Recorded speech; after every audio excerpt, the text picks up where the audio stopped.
Doctor గారు నమస్తే అండి. నమస్కారం అండి. డాక్టర్ గారు జనరల్‌గా హై బీపీ సో ఒకప్పుడంటే 40, 50 ఏళ్లలో చూసేవాళ్ళము. ఇప్పుడు అలా కాదు 20 ఇయర్స్ ఆఫ్ ఏజ్ నుంచి చూస్తూ ఉన్నాము. అసలేంటి హై బీపీ ఎందుకొస్తుంది? హై బీపీ జనరల్‌గా రావడానికి 2, 3 కారణాలు ఉంటాయండి మెయిన్‌గా. సో, జనరల్లీ ఎప్పుడైనా సరే మనము ప్రైమరీ, సెకండరీ కాజెస్ అని చెప్పి చూస్తాం.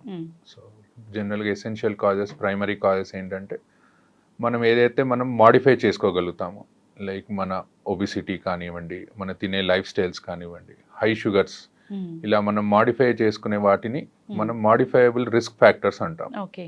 సో ఈ రిస్క్ ఫ్యాక్టర్స్ ఏవైతే మనం మోడిఫై చేస్తామో దాంతో మనం బీపీని తగ్గించుకోవచ్చు. కొన్ని నాన్ మోడిఫైయబుల్ రిస్క్ ఫ్యాక్టర్స్ అంటాం. దాంట్లో మన జీన్స్ జెనెటిక్ కానివ్వండి, కిడ్నీ డిసీజ్ కానివ్వండి, లేకపోతే ఇంకేదైనా ఇతరత్ర మన బాడీలో ఉన్న ఆర్గన్స్ ప్రాబ్లమ్స్ ఉన్నప్పుడు దాన్ని నాన్ మోడిఫైయబుల్ రిస్క్ ఫ్యాక్టర్స్ అని తీసుకుంటాం. దానివల్ల బీపీ వస్తే మనం కంట్రోల్ చేయలేమా? యా, ఇప్పుడు మోడిఫైయబుల్ రిస్క్ ఫ్యాక్టర్స్ ని మనం రోజువారీ మన లైఫ్ స్టైల్ మోడిఫికేషన్స్ చేసుకుంటే లైక్ కరెక్ట్ ఫుడ్ తినడము, తక్కువ షుగర్స్ తినడం, టైంకి తినడం లాంటివి చేసుకుంటే జనరల్గా ఏ ఏజ్లో అయినా మన బీపీని కంట్రోల్ చేసుకునే ఛాన్స్ ఉంటుంది. అదే మన జెనెటిక్ ఫ్యాక్టర్స్ లేదా ఏదైనా ఆర్గన్ డిసీజ్ వల్ల వచ్చేవి మాత్రం దానికి సంబంధించిన మెడిసిన్స్ వాడి దాని పరంగా మనం తగ్గించుకోవడం జరుగుతుంది. ఓకే. అంటే ఇప్పుడు మోడిఫైబుల్ రిస్క్ ఫ్యాక్టర్స్ అంటాము. సో దాని వల్ల వచ్చే బీపీని మనం పూర్తి స్థాయిలో తగ్గించుకోవచ్చు, టాబ్లెట్స్ కూడా మానేయొచ్చా? Yeah, most of the times అండి. ఇప్పుడు యంగ్ పీపుల్ జనరల్గా ఇప్పుడు మనం తీసుకుంటే ఎక్కువగా లేటెస్ట్గా 30 నుంచి 35 ఇయర్స్ వాళ్ళకు కూడా హై బీపీ లాంటివి చూస్తూ ఉంటాం. దానికి మెయిన్ కారణం మన లైఫ్ స్టైల్ అండి.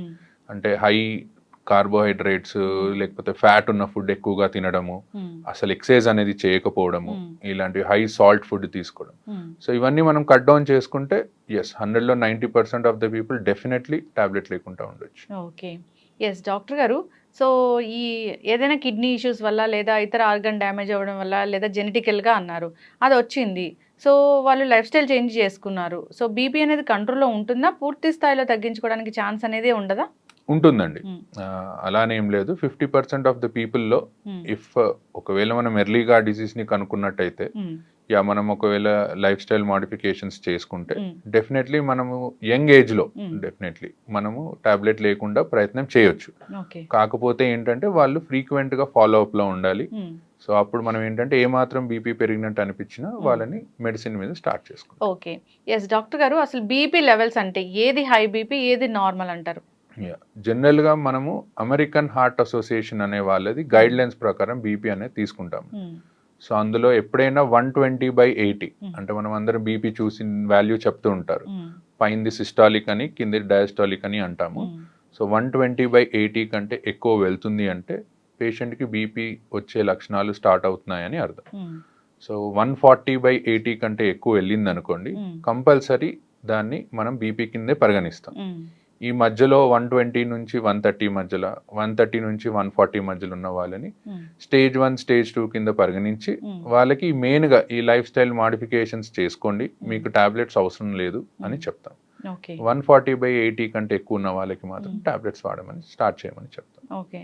కొందరికి ఓన్లీ డయాస్టలిక్ మాత్రమే ఎక్కువగా ఉంటుంది కదా డాక్టర్ గారు, అది డేంజర్ అంటారా? యా, డయాస్టాలిక్ జనరల్గా ఎక్కువయ్యేది మన లోపల ఏదన్నా ప్రాబ్లం ఉన్నప్పుడు అవుతుందండి. మెయిన్గా ఈ కిడ్నీ డిసీజెస్లో, లేకపోతే థైరాయిడ్ ఉన్న వాళ్ళలో, ఇలాంటి వాళ్ళు ఒబిసిటీ ఉన్న వాళ్ళలో, లేదా sleeping disorders problem, obstructive sleep apnoea అంటాం, ఇలాంటి వాళ్ళలో జనరల్గా మనం డయాస్టాలిక్ బీపీ కూడా ఎక్కువ అవడం చూస్తుంటాం. India it's more dangerous than this systolic BP ఎక్కువ. సో దానికి కంపల్సరీ మెడిసిన్ వాడాల్సిందే. ఓకే. డయాస్టాలిక్ ఎక్కువ ఉన్నప్పుడు యా, డయాస్టాలిక్ 90 కంటే ఎక్కువ ఉంటే మేము డెఫినెట్లీ ఫస్ట్ మెడిసిన్ అడ్వైస్ చేస్తాము ఆ లైఫ్ స్టైల్ మోడిఫికేషన్స్ తో పాటు. ఒకవేళ తగ్గుతుంది అనుకుంటే మెల్లిగా మెడిసిన్ ని డిస్కంటిన్యూ చేస్తాం. ఓకే డాక్టర్ గారు, అసలు ఈ బీపీ 140/80 ఉంది. సో అలాంటి వాళ్ళు ఉప్పు ఎక్కువగా తినడం లేదా కొన్ని రకాల ఆహార పదార్థాలు ఎక్కువగా తినడం వల్ల బీపీ ఫ్లక్చువేట్ అవుతుంది, హై అవుతుంది అంటారు. సో అవి ఏంటంటారు?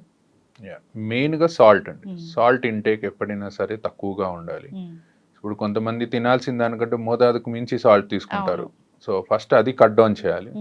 దాంతోపాటు హై కొలెస్ట్రాల్ ఉన్న ఫుడ్ని ఎప్పుడైనా కట్ చేయాలి. కొలెస్ట్రాల్ ఎక్కువ అవుతే మన బ్లడ్ ప్రెషర్, బ్లడ్ వెళ్ళేది తక్కువ స్పీడ్లో ఎక్కువగా వెళ్తుంది. సో ప్రెషర్ అనేది పెరుగుతూ పోతుంది. సో హై కొలెస్ట్రాల్ ఉన్న ఫుడ్స్ కానీ, హై సాల్ట్ ఉన్న ఫుడ్స్ కానీ అవాయిడ్ చేసుకుంటే డెఫినెట్లీ మనం ఒక 5 to 10 డిఫరెన్స్ చూడొచ్చు బీపీలో. ఎస్ ఖచ్చితంగా డాక్టర్ గారు. సో డాక్టర్స్ టాబ్లెట్స్ ప్రిస్క్రైబ్ చేశారు. సో ఏ టైంలో అంటే ప్రతిరోజు ఒకటే టైంలో వేసుకోవాలా? ఎప్పుడైనా టైం మారితే ఏమైనా ప్రాబ్లమా? సో టాబ్లెట్ వేసుకున్నామా లేదా అని మర్చిపోయి ఇంకో టాబ్లెట్ వేసుకుంటే ఏం జరుగుతది? జనరల్‌గా మన బాడీకి ఒక లైఫ్ మనకి ఎలా అయితే లైఫ్‌లో ఒక క్లాక్ లాగా ఉంటుందో, మన బాడీకి కూడా ఒక క్లాక్ ఉంటుందండి. హ్మ్. ఆ క్లాక్ ప్రకారమే మన హార్మోన్స్ రిలీజ్ అవ్వడము, మరి పనిచేయడం లాంటివి ఉంటాయి. హ్మ్. సో, అందుకే జనరల్‌గా either mornings or evenings we advise. Hmm. So, either morning before 9:00 అట్లా లేదా 10:00 లోపు. హ్మ్. ఈవినింగ్స్ అది అడ్వైస్ చేస్తాం. హ్మ్. సో, టైం ప్రకారం తీసుకుంటే ఏంటంటే, మన బాడీకి సర్కేడియన్ రిథమ్ అని ఉంటుంది. దానికి బాడీకి అడ్జస్ట్ అయ్యి టాబ్లెట్ సరిగ్గా పనిచేస్తుంది. హ్మ్. టాబ్లెట్ సరిగ్గా తీసుకోకపోవడం అంటే కొంతమంది ఒక రోజు తీసుకుంటారు, 2 రోజులు తీసుకోరు, Hmm. మళ్ళీ తీసుకుంటారు. సో దానివల్ల మోర్ డేంజర్ దాన్ టాబ్లెట్ తీసుకోకపోవడం. So okay. దానివల్ల ఏమవుతుందంటే బాడీకి పని చేయాలా, పని చేయొద్దా అనే దాంట్లో పడిపోయి హ్మ్. టాబ్లెట్ పనితనం ఇంకా తగ్గిపోతుంది. ఓకే. అంటే ఒక రోజు 2 రోజులు తీసుకోవడం మానేస్తే, మళ్ళీ తర్వాత స్టార్ట్ చేస్తే, అలా అంటే దాన్ని ఫ్రీక్వెంట్‌గా చేస్తే. అది ఫ్రీక్వెంట్‌గా చేస్తే. యెస్. ఎప్పుడన్నా ఒకసారి అనేది అందరూ మర్చిపోతారు. Hmm. That's okay. But maximum times మర్చిపోకుండా రోజు వేసుకోవడం is better option. Yes. Doctor గారు ఫీవర్స్ వచ్చినప్పుడు నార్మల్‌గా డోలో అలాంటివి వేసుకుంటూ ఉంటారు. సో, అది డాక్టర్ దగ్గరికి వెళ్ళే పని లేకుండా ఇంట్లో over the counter of medicine వాడుతూ ఉంటారు. సో, హై బీపీ ఉన్నవాళ్ళు ఇలాంటి డోలోలు వేసుకోవచ్చా? సో, అలాంటప్పుడు బీపీ టాబ్లెట్ వేసుకోవచ్చా లేదా? సో జనరల్‌గా బీపీలో 2 టైప్స్ చూస్తామండి. ఇప్పుడు ఫీవర్ వచ్చినప్పుడు. హ్మ్. కొంతమందికి బీపీ పెరగొచ్చు, కొంతమందికి తగ్గొచ్చు. హ్మ్. సో, ఇన్ఫెక్షన్ చాలా ఎక్కువ ఉందనుకోండి, అప్పుడు బీపీ అనేది బాగా తగ్గిపోతూ ఉంటుంది. సో, దాన్ని మనం షాక్ అని అంటాము సిట్యుయేషన్‌ని. సో, అందుకే ఎప్పుడైనా హై గ్రేడ్ ఫీవర్ వస్తే, హ్మ్. మీరు డోలో ఇంట్లో వేసుకున్నా సరే, హ్మ్. వెళ్లి డాక్టర్‌ని కలవండి. కలిసి ఒకసారి బీపీ చెక్ చేసుకుంటే తక్కువగా ఉంటే, హ్మ్. అప్పుడు పేషెంట్ కండిషన్‌ని బట్టి టాబ్లెట్ ఆపేయాలా, డోస్ తగ్గించాలా అనేది డాక్టర్ కెన్ డిసైడ్. యెస్. ఖచ్చితంగా యాహ్! డాక్టర్ గారు. చాలా మంది ఈ మిస్టేక్ అనేది చేస్తూ ఉంటారు. చేస్తారండి. యెస్. దానివల్ల ఇబ్బందులైతే వస్తూనే ఉంటాయి. యాహ్! యెస్. ఏదైనా ఒక ఇష్యూ వచ్చినప్పుడు అప్పుడే కొత్తగా టాబ్లెట్స్ స్టార్ట్ చేశారు బీపీ టాబ్లెట్స్ అన్నప్పుడు, ఇంట్లో మానిటర్ చేసుకోండి మార్నింగ్, ఈవినింగ్ బీపీ లెవెల్స్ అని అంటారు. సో, ఆ బీపీ లెవెల్స్ మానిటర్ చేసుకున్నాక నెక్స్ట్ ఎలాంటి టాబ్లెట్ రాయాలి, తక్కువ రాయాలా, డోస్ ఎక్కువ రాయాలా అలా చెప్తూ ఉంటారు కదా డాక్టర్ గారు. సో, అప్పుడు ఏదైనా ఒక 2, 3 రోజులు ఫ్లక్చుయేట్ అయ్యి, 2, 3 రోజులు హైగా అయ్యి, తర్వాత నార్మల్‌గా ఉండి, లేదా లో అయిపోయినప్పుడు, అప్పుడు టాబ్లెట్స్ రాయడం అనేది ఎలా ఉంటుంది? ప్రిస్క్రైబ్ చేయడం అనేది ఎలా ఉంటుంది? సో, జనరల్‌గా ఎవరికైనా ఫస్ట్ టైం బీపీ వచ్చినప్పుడండి, హ్మ్. ఎక్కువగా యంగ్ ఏజ్ వాళ్ళకి, హ్మ్. Let's take less than 50 years young age హ్మ్. వచ్చిన వాళ్ళకి మేమేం చెప్తామంటే, దేర్ ఇస్ హై ఛాన్స్ మన లైఫ్ స్టైల్ మార్చుకొని, హ్మ్. ఇలా చేసుకొని మనం బీపీ తగ్గించుకోవచ్చు హ్మ్. అని. అండ్ ఒక్కొక్కసారి డాక్టర్ దగ్గరికి వచ్చినప్పుడు రీడింగ్ అనేది ఎక్కువ రావచ్చు. హ్మ్. వైట్ కోట్ హైపర్ టెన్షన్ అంటాము. హ్మ్. అంటే డాక్టర్‌ని చూడగానే బీపీ అనేది అవును. పెరుగుతూ వెళ్తుంది. హ్మ్. సో, అలాంటి వాళ్ళకి ఏం చెప్తామంటే, మీరు ఒక 3-5 days hmm. 2 times in a day check చేసుకోండి హ్మ్. రీడింగ్స్ అని. సో, కన్సెక్యూటివ్ రీడింగ్స్ అండి. అంటే 3 కన్సెక్యూటివ్ రీడింగ్స్ 3 సార్లు ఎక్కువ వచ్చాయనుకోండి, హ్మ్. డెఫినిటివ్‌గా టాబ్లెట్ స్టార్ట్ చేస్తాం. ఓకే. సో, 3 సార్లు కాకుండా ఒకసారి వచ్చింది, మిగతా 2 టైమ్స్ తక్కువ వచ్చింది అలా అనుకుంటే ఫస్ట్ లైఫ్ స్టైల్ మోడిఫికేషన్సే హ్మ్. అడ్వైస్ చేస్తాం. యెస్. ఖచ్చితంగా డాక్టర్ గారు. సో, బీపీ మెషిన్స్ చాలా డిజిటల్ మెషిన్స్ వచ్చాయి. సో, వాటిలో చెక్ చేసుకుంటే వచ్చేది కరెక్ట్ వాల్యూ అయినా నార్మల్‌గా డాక్టర్ దగ్గరికి వెళ్ళినప్పుడు వేరే బీపీ మెషిన్ ఉంటుంది. అది కరెక్టా? సో, ఎట్లా అంటారు? ఎలక్ట్రానిక్ మిషన్స్‌కి హ్మ్. మేము చూసే మిషన్స్‌కి ఏంటంటే మెర్క్యూరీ ఉంటుందండి మేము చూసే మిషన్స్‌లో. హ్మ్. It's much more accurate. హ్మ్. ఎలక్ట్రానిక్ మిషన్స్‌లో ఒక 5 వరకి డిఫరెన్స్ ఉంటుంది. హ్మ్. బట్ మెయిన్‌గా మిషన్ కంటే ఎక్కువ చూసే పొజిషన్ అండి. హ్మ్. చూసే పొజిషన్, చూసే టైమ్. హ్మ్. సో, ఎప్పుడైనా సరే బీపీ మిషన్ అనేది మన లెవెల్ ఆఫ్ హార్ట్ దగ్గరికి ఉండాలన్నమాట. ఓకే. సో, ఎవరన్నా కూర్చొని బీపీ చూసుకుంటున్నారు అనుకుంటే, హ్మ్. బీపీ మిషన్ ఒక టేబుల్ మీద పెట్టి మన హార్ట్ లెవెల్‌లో ఉండేటట్టు. హ్మ్.